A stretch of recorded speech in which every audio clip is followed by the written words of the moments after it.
অনেক দূরে যাচ্ছে, যদিও প্যান্ডেলে আপনারা বসেন নাই ঠিকভাবে, কিন্তু মাইকের আওয়াজ ঠিকভাবে আপনারা কানে পাইতাছেন। ও আমার যুবক, মা ঘরের মধ্যে আছে, বাবা আছে।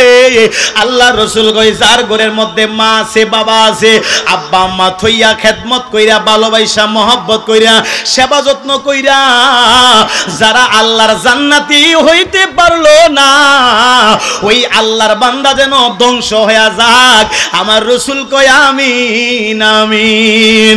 যারা ধ্বংস হয়ে যাবে, আল্লাহ রসুল কয় আমার দেখার বিষয় না, আমার কোনো দায়িত্ব নাই, ওই আল্লাহর বান্দার প্রতি আমার কোনো দায়িত্ব নাই। আল্লাহ রসুল কত সুন্দর করে ঘোষণা করে দিল। আমার যুবক মাহেরারি, অনেক আজকে মাহফিলটা কত সুন্দর করে সাজাইলো। অনেক যুবকরা আছে কত সুন্দর লক্ষ লক্ষ টাকা খরচ করে ঈদগার মাঠে এই কবরবাসীর স্মরণে মাহফিলটা সাজাইলো। আজকের মাহফিলে জানি না কার মা নাই, আজকের মাহফিলে জানি না কার বাবা নাই। বন্ধুরা শুনো শুনো শুনো রে, জানি না কার মা নাই, কার বাবা নাই, অন্ধকার কবরের মধ্যে শুয়ে আছে। তার মতো হতভাগা দুনিয়ার মধ্যে আর কেউ হইতে পারে না রে বাবা। আমার বন্ধুরা, বাবাজিরা, যার মা নাই, যার বাবা নাই, আজকের মাহফিলটা কবরবাসীর স্মরণে মাহফিল। একটা মাস মাহে রমজান শরীফ গেল, মাহে রমজান শরীফ গেল, একটা মা চলে গেল। আজকে মোবাইলে অ্যালার্ম দিয়া ঘুমাই, 3টা বাজে ঘুম থেকে আমরা উঠে যাই। যুবক শুনো শুনো রে যুবক ভাই, রাত্রে বেলা 3টা 2টা বাজে উঠছি। যখন গর্ভধারিণী মা ছিল, গর্ভধারিণী মা থাকতে মোবাইলে কোনো অ্যালার্ম লাগে নাই। বাবা যখন করেছিল, মোবাইলের মধ্যে অ্যালার্ম দিতে হয় নাই। আম্মা জান রান্না করিয়া রাত্রেবেলা ডাক দিছে, আব্দুর রহমান আব্দুল্লাহ উঠরে সেহরি খা। যার মা নাই, রমজান মাসটা বড় চোখের পানি সেইরা কাঁদছি। মা নাই রে বাবা, যার দুনিয়াতে নাই। ঈদের দিন বহু আল্লাহর বান্দা ঘরের মধ্যে গিয়া ওই খাটের কোনায় বৈশা বৈশা মিনায়া মিনায়া কান্দি, মা মা গো কইরা কান্দি, বাবা কইরা কান্দি। হাইরে ঈদের দিন মানুষের জন্য আনন্দের দিন, ঈদের দিন মানুষের বড় খুশির দিন, আনন্দের দিন। এমন হতো বাগায় আছে, এমন আল্লাহর বান্দা আছে রে, যে আল্লাহর বান্দা ঘরের মধ্যে ঈদের নামাজ পড়িয়া গিয়া সেই মা বাবার পায়ে দুইরা সালাম করার কথা ছিল।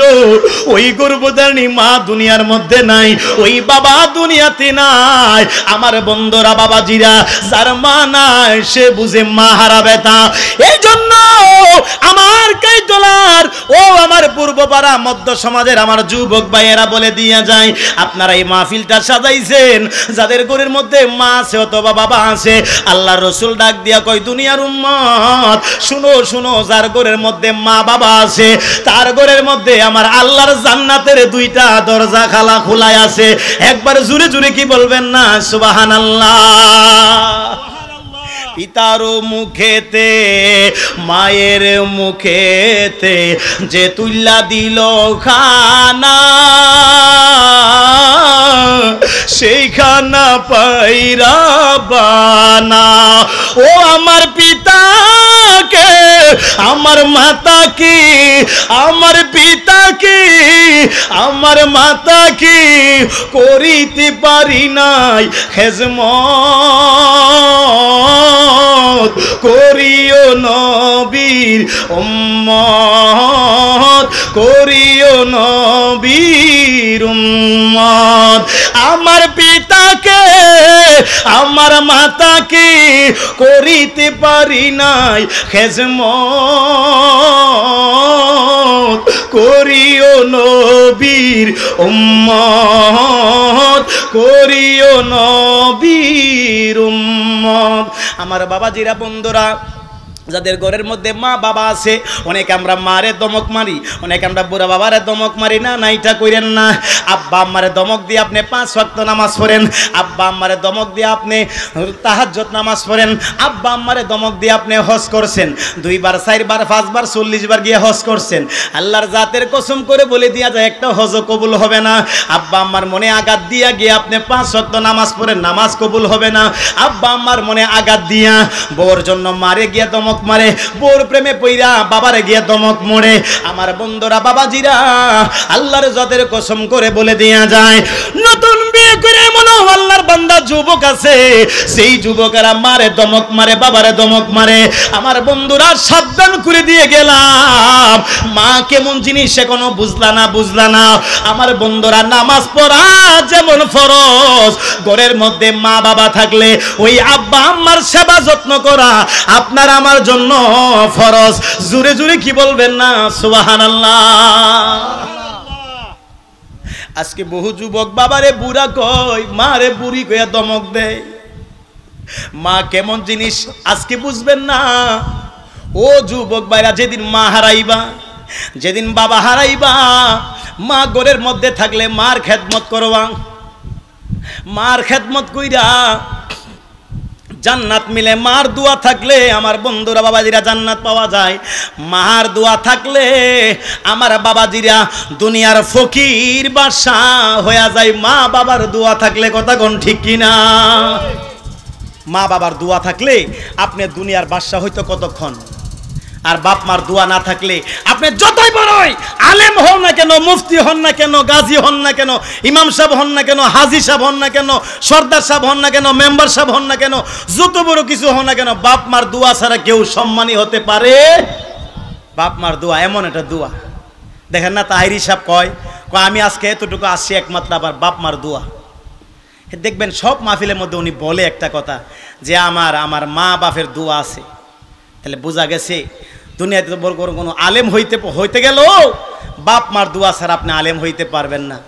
যদিও বাপ মার দোয়া ছাড়া আলেম হন, এই আলেম বেশি দিন টিকে না, বেশি দিন লাস্টিং করে না। আমাদের বহুত আলেমদের মধ্যে আছে বাপ মার খেদমত করে না, বাপ মারে ফালাইয়া তারপরে বউ নিয়া শহরে থাকে। শুধু আপনাদের বেলায় না, এমন কিছু মূর্খ মৌলবী আছে, মূর্খ মৌলবী বাপ মার খেদমত করে না। হাজী সাহেব বাপ মার খেদমত করে না, বড় খতিব সাহেব এমন আছে না নাই? বাপ মার দোয়া নিয়ে যান। মা বাবার দোয়া থাকলে আল্লাহর কসম আপনার জীবন ধন্য হয়ে যাবে। হযরতে ইব্রাহিম খলিলুল্লাহ, তিনার সন্তান নাম হলো ইসমাইল জবিউল্লাহ, কথা কোন ঠিক কিনা? আমাদের বাবা ইব্রাহিম সামনে আসতেছে, কুরবানির ঈদ আসতেছে, কুরবানি করা দার ইব্রাহিম আলাইহিস সালামের সুন্নত, হযরত ইসমাইল জবিউল্লাহর সুন্নত। ইব্রাহিম আলাইহিস সালামের কাছে দরখাস্ত লিখলো, চিঠি লিখলো, বাবা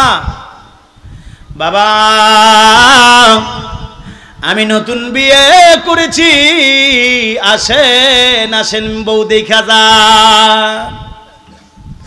বাবা আসেন, বাবা আপনি তাড়াতাড়ি আসেন। চিঠি লিখছে বাবার কাছে, ইব্রাহিম নবীর কাছে, বাবা গো বিয়ে করেছি, আসেন গো বাবা, তাড়াতাড়ি আসেন, নতুন বউ দেখা যান। নতুন বিয়া করছে, বাপের কাছে চিঠি লিখছে, বাবা তাড়াতাড়ি আসে, নতুন বিয়ে করলাম, আপনার বৌমা পছন্দ হয়েছে না, এসে দেখা যান। ইসমাইল জবিউল্লাহ জঙ্গলার মধ্যে চলে যায় কালেমার দাওয়াতের কাজে। এইদিকে ইব্রাহিম খলিলুল্লাহ আইসা এই জঙ্গলার ভিতরে আইসা দেখে একটা ঘর দেখা যায়। এই ঘরের মধ্যে আইসা সালাম দিল, আসসালামু আলাইকুম ওয়া রাহমাতুল্লাহ। কে গো, কে আসেননি? ঘরের মধ্যে আসেননি? ও মা, ঘরের মধ্যে কে আছেন? আমার ইসমাইল ঘরে আসেনি। কিছু আল্লাহর বান্দা আছে, সব মহিলা এক সমান না। কিছু মহিলা আছে মুখের মধ্যে মজা নাই, আছে না না? হেবিডি রে মনে হয় আসার সময় মা মনে মুখ মধু দিছে না, এই দমক দিয়া কথা কয়, বেসকি দিয়া কথা কয়, একবারে মজা নাই, কথা কাজ্জা করে, এরকম মহিলা আছে না নাই? বহুত জামা একবারে তেজপাতা জীবনটার কাম বহুত আছে, কথা কইলই বেসকি দিয়া কথা বলে, মুখ একবার মধু নাই, মজা নাই, এরকম মহিলা আছে না নাই? ডাক দিয়া বলে, মা গো আমার ইসমাইল কয়? জানি না। মা গো ইসমাইল কই কই জানি না, কোত্থেকে আসছে এটাও জিঙ্গায় না, সালাম নাই কালাম নাই, সালাম দিছে উত্তর দেয় না, ভালো আদব নাই, বাড়িতে আইছে একটা চেয়ার দেন অথবা পানি দেন, একটু উজুর পানি দেন, গামছা দেন, শরবত দেন। মুরব্বী মানুষ, সাদা দাড়ি, মাথার মধ্যে সাদা পাগড়ি পাইরা, আল্লাহর বান্দা আইছে, চিনল না, বেশকি দিয়া, মুখে কোনো মজা নাই, মহব্বত নাই, দমকায়া বাড়ির থেকে বের করে দিছে। আমাদের জাতির পিতা মিল্লাতা আবিকুম ইব্রাহিম ওয়া সাম্মাকুমুল মুসলিমিন।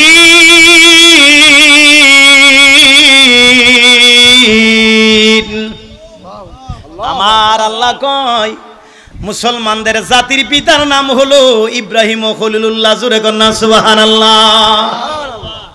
ইব্রাহিম ডাক দিয়া কই, ও মা, মাগো আমি চলে যাই, আমি তোমারে বলে দিয়ে যাই, ও মা, মাগো মাগো আমি তোমাকে বলে যাই গো মা। আমার ইব্রাহিম বলে, মাগো আর সন্তান আমার ছেলে আমার ইসমাইল বুঝি আসে নাই, আমার ইসমাইল আইসা বইল, এই তোমার ঘরের চৌকাটটা বেশি ভালো নয়, চৌকাটটা যেন পরিবর্তন করে ফেলে, মহিলাকে পাগলের ফেললাম, আমার ঘরের নতুন চৌকাট বিলি ভালো না। এই কথা কি বললো, তিনি দমকায়া মুরব্বী মানুষকে বের করে দিল। এবার সন্ধ্যাবেলা হযরত ইসমাইল জবিউল্লাহ বাড়ির মধ্যে আসলো।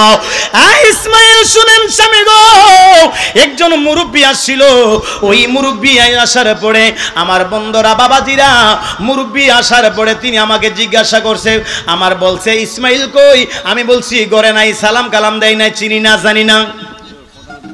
হ্যাঁ তাকবীর দেন, আল্লাহু আকবার, নারে রিসালাত, ইয়া রাসূলুল্লাহ।